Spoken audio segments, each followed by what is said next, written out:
Hello everyone! Today we'll show you how to install the KAV 3-section synchronized concealed soft close drawer slide.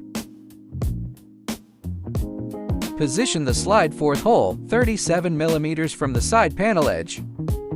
Secure the front, level the slide. Then fasten the rear. Drill the rear hook hole 7 mm from the side, 11 mm from the bottom. 10 mm deep. Install the 3D handle on the drawer.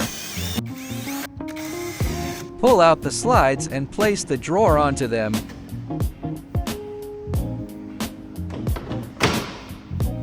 Slide the drawer back and forth until the slides and 3D handles are fully engaged. Fine-tune the drawer using the 3D handle.